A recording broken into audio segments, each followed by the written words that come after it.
we talk about analysis, we're talking about breaking something down so we can look at its individual parts to discover what that part does to the whole.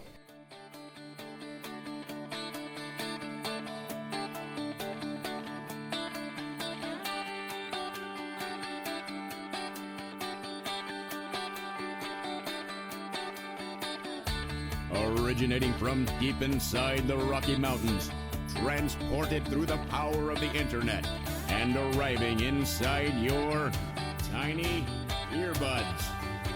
It's the Appraiser Coach Podcast, helping appraisers increase their efficiency, quality, and make more money. Here's the guy who makes it his life's mission to create value for real estate appraisers nationwide. Your host and the Appraiser Coach, Dustin Harris. And welcome back to the program. Dustin Harris hanging out in the podcast chair. Another Ask of the USPAP Expert. Mr. Tim Andersen is going to be on the program here in just a little bit. Can't wait to welcome him back. We've got a couple great questions on the table. I want to first remind you that we are sponsored by three great companies, OREP being one of them. What is OREP? OREP is my insurance. It should be yours as well. Go to orep.org. That's OREP.org. We're sponsored by Alamode. Alamode, of course, is the software that I've been using for over 20 years and will continue to use as long as they continue to give me the great service that they've given me in the past. It's alamode.com or 800-ALAMODE.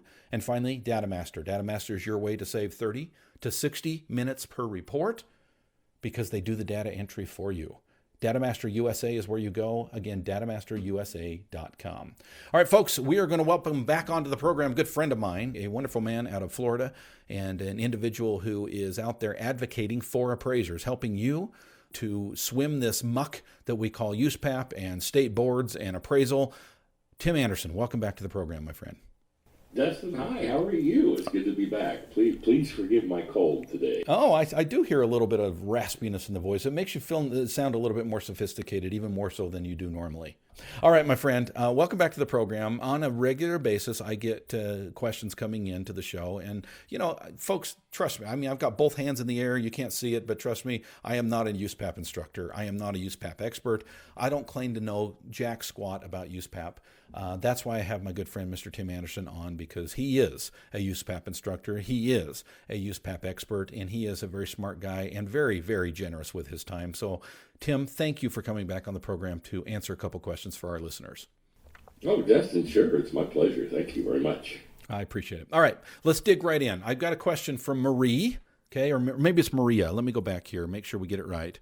I don't want to embarrass anybody here. It is Marie, okay? Marie says, next time you have Tim on the program, can you ask him what it means to analyze? Analyze.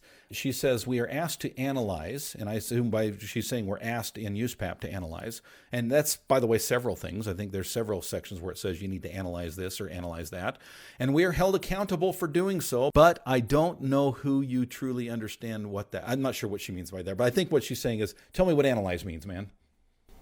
Okay. Marie, thank you. That's an excellent question, and I appreciate you raising it. Analyze, in its purest sense, it basically means to take something apart so that you understand how it works. And then when you put it back together, how it works, what it does, why it does it, when it does it, how it does it is clear. That is what to analyze means. Now, from the standpoint of USPAP, basically what this means is we make a side-by-side comparison. For example, you want to adjust for site view, all right? Well, you take a whole bunch of sales with a great site view, say the mountains out in the western United States, versus a whole bunch of sales that don't have a view of the mountains. And assuming that those with mountains that have higher prices than those without mountains, then via that side-by-side comparison, you have analyzed the data, and based on what the data tell you, you have formed the conclusion that a gorgeous view of the mountains certainly beats a gorgeous view of a parking lot, no matter how clean and well-striped that parking lot is. So when we talk about analysis, we're talking about breaking something down so we can look at its individual parts to discover what that part does to the whole. And in the example we just had, the view is one of the parts of the property. And by analyzing, in other words, by By isolating the view differential, we can give it some type of contributory value.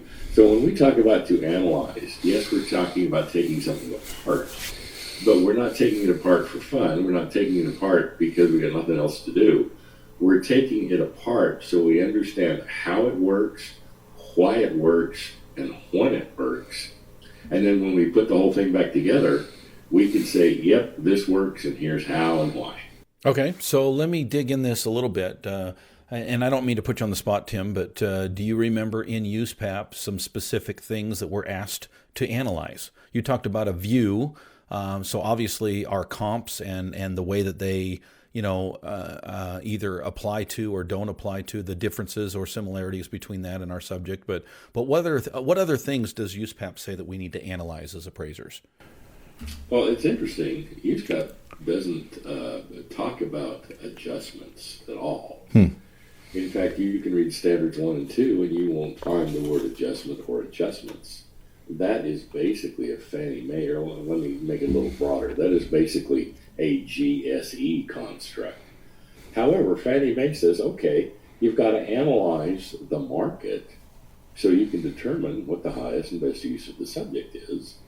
And you have to determine what the highest and best use of the subject is before you can find comparable sales, because the definition of a comparable sale is one that has the same highest and best use as the subject.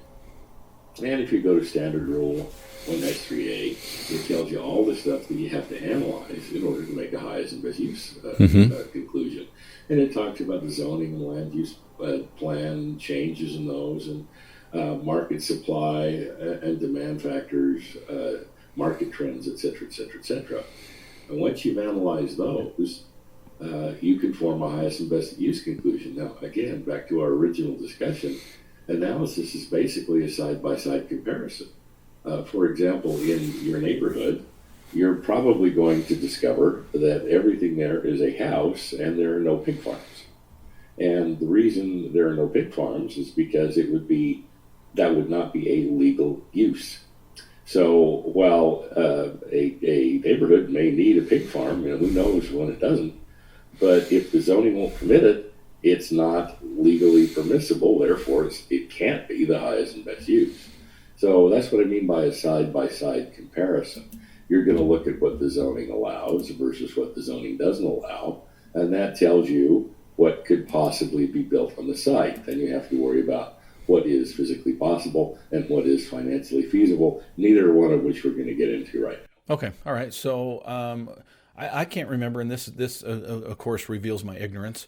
I can't remember if this is a Fannie Mae thing or if this is a USPAP thing, but I know that appraisers are asked to analyze, like the purchase sale agreement, for example.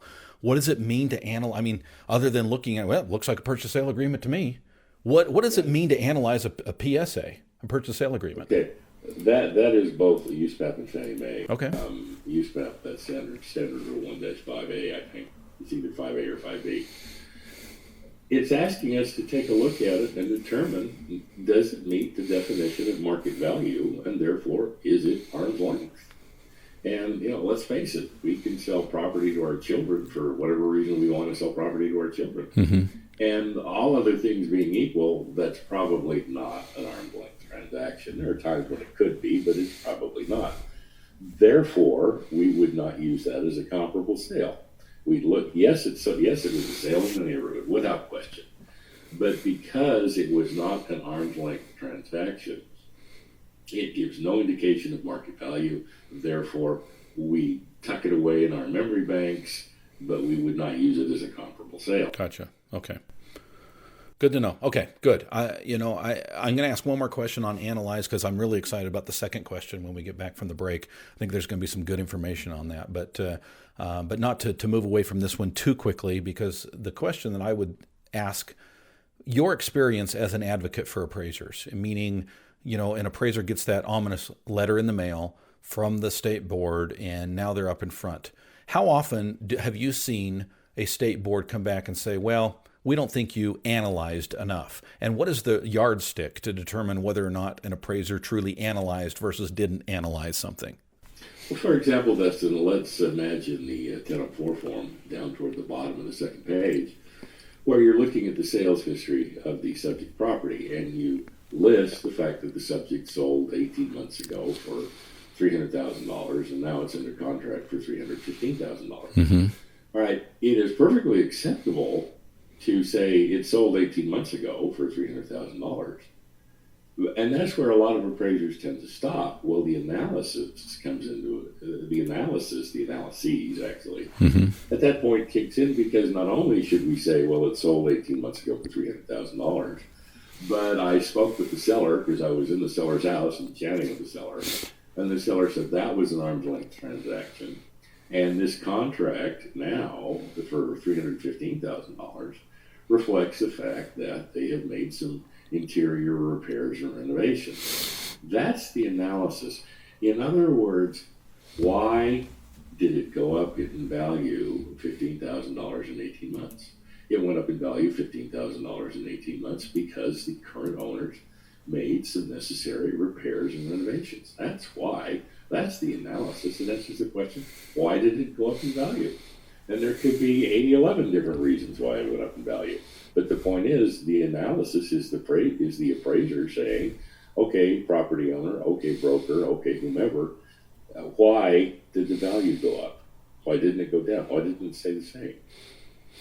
And let's face it, if somebody decides to put in, steel core doors and reinforce the door frames with concrete, that may keep out the burglars, but that's not necessarily going to increase the value of the property. Whereas if you redo the kitchen in a reasonable manner, that probably is going to add to value. Gotcha. Okay, good. So it's not enough to actually just look at it, and maybe not even enough to understand it on your level, but to describe, if you will, maybe just a sentence or two why it is that we're looking at something that might cause someone else to put question marks out there, right? All right. I do a lot of review work, and constantly I see, well, the subject's highest and best use is its present use. So, okay, why? Mm-hmm. Why is it? What makes the present use the highest and best use? That is what analysis means. To say that the subject's highest and best use is its present use is probably true, frankly. But that's a statement. The analysis is because we can say, and here's why. We're talking with Tim Andersen. He is a USPAP instructor and a very smart guy when it comes to USPAP. We've got a question coming back here after the break, but if you want to get a hold of Tim, Tim is providing a great service for appraisers. Folks, if you need somebody on your side to help you out in a pinch, I would hire Tim Andersen. Tim Andersen will help you to be able to stand before that state board. You can reach him at, just email him, tim@theappraisersadvocate.com. It's tim@theappraisersadvocate.com. I want to pause here and remind you that we are sponsored by Alamode. Alamode, of course, is the way that I work. One of the things that I do with Alamode, I love this. So Alamode not just gives me, with my license, doesn't just give me a copy of the software on my main server, in other words, my office, but it also allows me a laptop version with no extra cost. What does that allow me to do, folks? Well, lately, because of the high volume we've been doing in our office, I've found myself back in the write-up seat again, right? Doing a lot of the write-up, the post-inspection side of things. And I do that in the car. I do that with a driver. I do that with my laptop. And one of the great things about Alamode is I'm able to download the ZAP file directly onto my laptop so that when I travel through the mountains of Wyoming, for example, and I don't have Wi-Fi connection, I can still work on that report. Folks, that's one of the many things that Alamode allows me to do, and that's one of the many things that Alamode will allow you to do. Check them out. Go to alamode.com or 800-ALAMODE. Speaking of saving time and being efficient, DataMaster is where it's at. Folks, if you want to save, and I mean this, I know you hear me say this and you think, well, come on, Dustin, is that just a sales pitch? Trust me, I've done the numbers, right? An average of 45 minutes is saved for every report that I do with DataMaster. Now, unfortunately for me, it's not in every one of the MLS systems that I work in. It's in 2 of the 5, okay? So I can't use it all the time, and trust me, I feel it. The ones that I am able to use DataMaster on, I absolutely love. I love the time savings, and I love the quality that it gives me. In other words, whatever's in that MLS, whatever's in that tax record will go directly into my report. I love that because I'm not going to cause human error to make a mistake where it says 1,500 square feet and I type in something different like 5,100 square feet, right? It's going to get it right every time. DataMaster is found at datamasterusa.com. One more time, it's datamasterusa.com. Finally, we're sponsored by OREP Insurance. Folks, I just got done with 14 hours, 14 hours of continuing education with OREP Insurance. Because I am a member of OREP, I was able to get those 14 hours of continued education, that's toward my license renewal, for free. That's one of the benefits that OREP Insurance will give you as well. Check them out. Go to orep.org. That's OREP.org.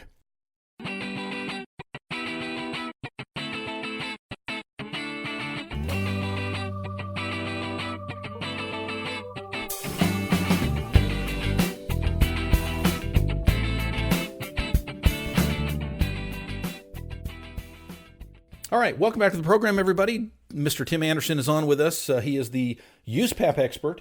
On occasion, I do get questions that come in, and I don't claim to be a USPAP expert any more than I claim to be a lawyer, a doctor, or any number of professions. So I turn to great people like lawyers and doctors and USPAP professionals like Tim Andersen to answer these questions for me. So Tim, welcome back to the program. Thanks for being on, my friend.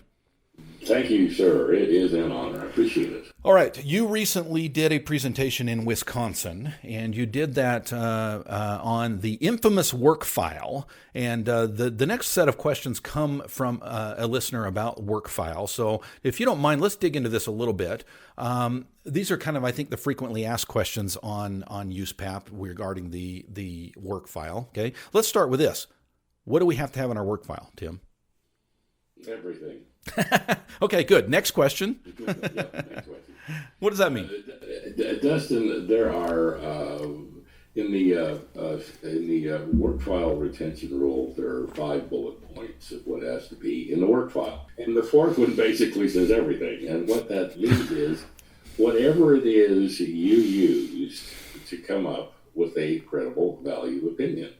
So, I mean, if you're taking notes on the back of a Chinese menu on something, then in your work file, better be that Chinese menu.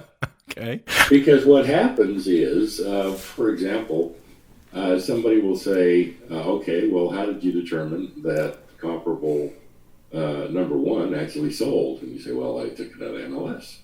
And then the state or the investigator or the attorney cross-examining you will say, okay, you took it out of MLS. How did you determine that what was on MLS was indeed correct? Well, I picked up the phone and I called the broker. And as you can see by my notes that I wrote right on the MLS printout sheet, I asked when it sold, how much it sold, was there any funky financing, was it an arm's length transaction, how long it has been on the market, et cetera, et cetera, et cetera. And at that point, there's everything. But what we tend to find happening is we tend to see the MLS printouts in the work file, but it stops there because the appraiser said, well, okay, I've got the MLS printout, and therefore, since what's on MLS is always true, because it's put there by a bunch of salespeople, then I can just go with what's on MLS. When in reality, well, it's true, USPAP has no verification standard, frankly. In fact, USPAP uses the word verify once in standard 1. Interesting. Fannie Mae makes it pretty clear what it expects to see. Fannie Mae and Freddie Mac, make it very clear what they expect to see relative to verification. And we need to understand that USPAP, Fannie Mae and Freddie Mac use the word verification, not the word confirm. Verification is a deeper, wider word, and it has a different meaning than does merely to confirm. But yeah, USPAP uses the word once. It uses it in Standard Rule 1-4, and it says the appraiser will collect, verify, and analyze all information necessary for credible assignment results. It's the only time it's used in the standard. Okay. I have heard, and I don't know if this is written somewhere, if this is just the standard that I've heard, orally, but everything in the items in the work file should be able to allow the appraiser to recreate the process down the road if he completely forgets.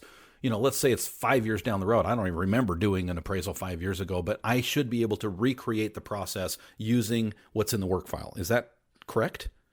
That's correct. That's basically what a state investigator is going to do. A state investigator is going to take the report, read through it line by line, or the state may hire somebody like you, Dustin, or like me to do this, to go through the report line by line to make sure that every statement in the work file, every statement in the report is backed up by something in the work file.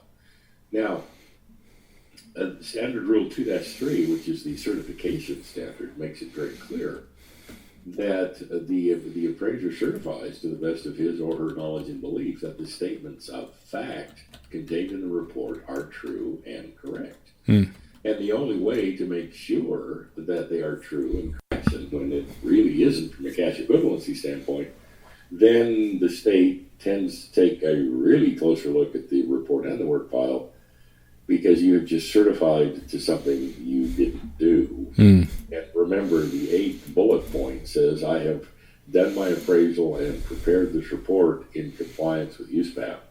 And when the state can show one time that you didn't, or when the cross-examining attorney can show one time you didn't, there are some unpleasant days and sleepless nights ahead. Yeah, I'll bet. Okay.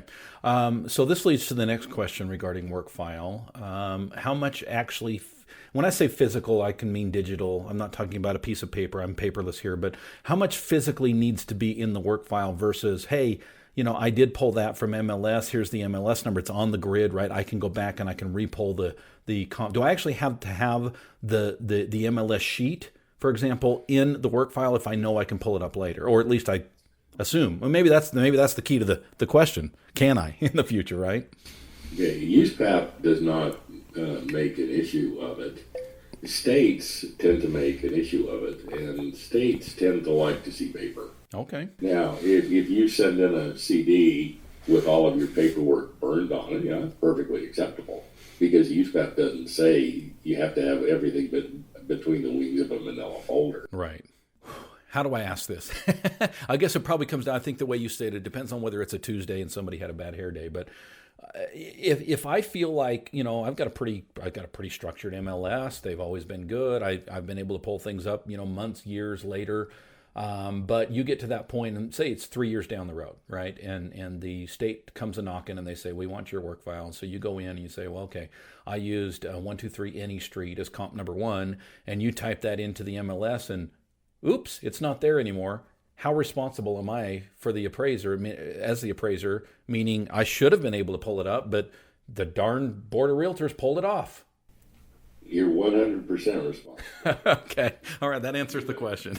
You have made a statement of fact. You have said that 1234 Any Street sold.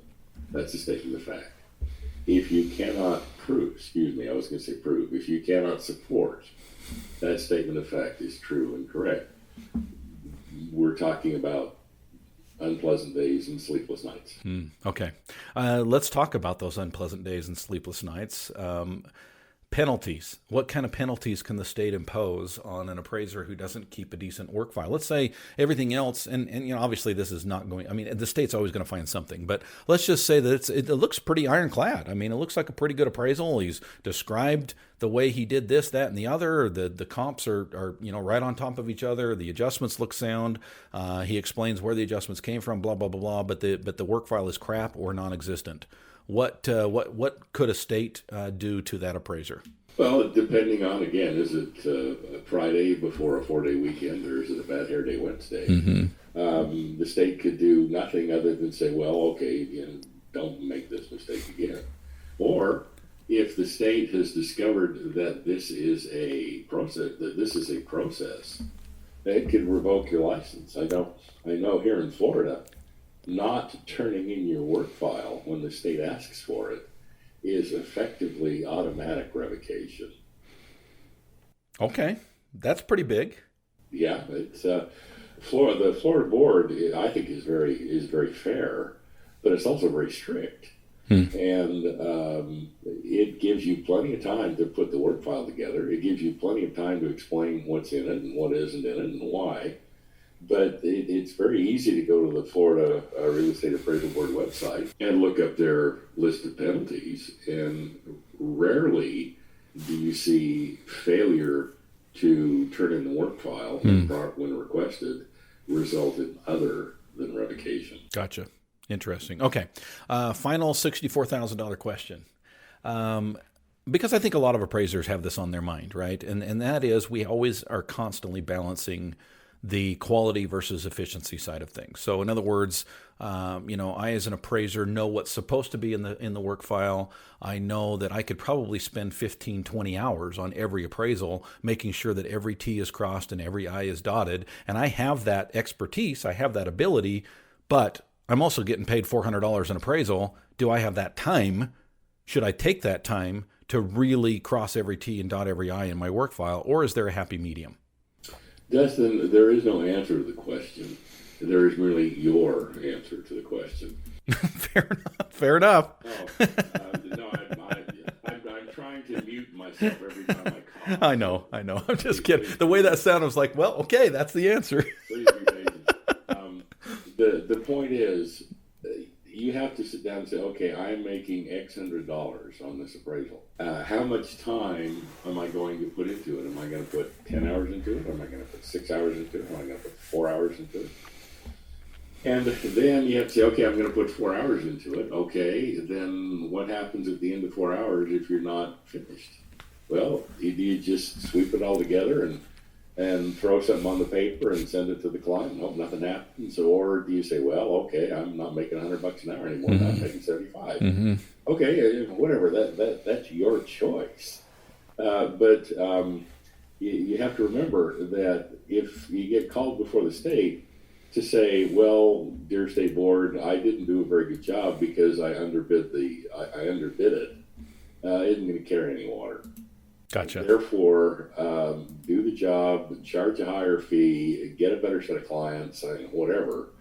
But to say, I did a lousy job because I'd already used up the fee that I did. So there was nothing left. Now you don't think that's going to go? Well, it's kind of like saying, well, Mrs. Harris, we took out Dustin's appendix, but then we had a tea time and we just left him open on the table there because we didn't want to miss our tea time. And he died.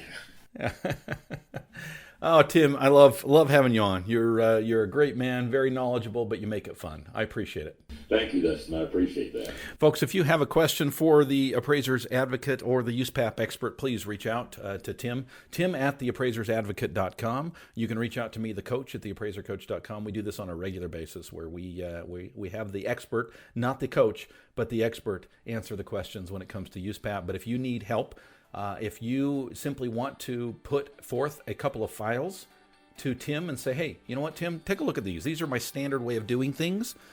Give me some suggestions. By the way, I've done that service, and it was very valuable to me to know what I should tweak and do in the future. And I feel much more confident. I sleep a little bit better at night knowing that I've crossed some T's and dotted some I's that maybe I wasn't doing so well in the past.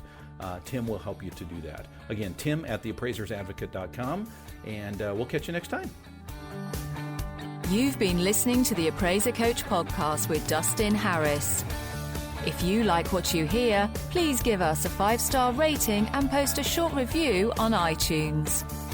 For more in-depth insider information on how you can make more money as a real estate appraiser, visit theappraisercoach.com and sign up for the All-Star team today. Thanks for joining us. And now, get out there and create some value. Another version of Ask the USPAP Instructor. I'm excited about having Tim Andersen back on the program. First, holy cow, not enough coffee, Tim. Let me start over. Sorry, editor. Let's take it from the top again. 3, 2, 1.